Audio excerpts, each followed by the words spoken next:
ஒரு மகிழ்ச்சியான செய்தி. இதயம் நலனையின் விலை லிட்டருக்கு ரூபாய் 105 குறைஞ்சிருக்கு.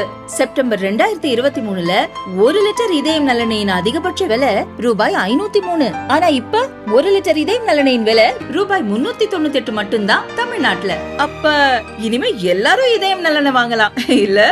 திருப்பதி கூட்ட நெரிசலில் சிக்கி பக்தர்கள் உயிரிழந்த சம்பவத்தில் டிஎஸ்பி உள்ளிட்ட 2 பேரை சஸ்பெண்ட் செய்து முதலமைச்சர் சந்திரபாபு நாயுடு உத்தரவிட்டுள்ளார். திருப்பதி ஏழுமலையான் கோவிலில் வைகுண்ட ஏகாதசியை முன்னிட்டு வைகுண்ட வாசல் தரிசனத்துக்கான இலவச டோக்கன் விநியோகிக்கப்படும் என்று திருமலை திருப்பதி தேவஸ்தான நிர்வாகம் அறிவித்திருந்தது. இலவச தரிசன டிக்கெட்டை பெற நேற்று முன்தினம் இரவு ஆயிரக்கணக்கான பக்தர்கள் கவுண்டர்களில் திரண்டிருந்த போது ஏற்பட்ட கூட்ட நெரிசலில் சிக்கி 6 பேர் உயிரிழந்தனர். 30க்கும் மேற்பட்டோர் காயமடைந்தனர். இந்நிலையில் கூட்ட நெரிசல் ஏற்பட்ட பகுதிக்கு அம்மாநில முதல்வர் சந்திரபாபு நாயுடு நேரில் சென்று ஆய்வு மேற்கொண்ட பின்னர் கூட்ட நெரிசலில் சிக்கி படுகாயமடைந்து மருத்துவமனையில் சிகிச்சை பெற்று வரும் பக்தர்களிடம் நலம் விசாரித்தார். பின்னர் நடந்த சம்பவம் குறித்து செய்தியாளர்களிடம் பேசிய முதல்வர் நாயுடு, நடந்த சம்பவம் மிகுந்த வேதனை அளிக்கிறது.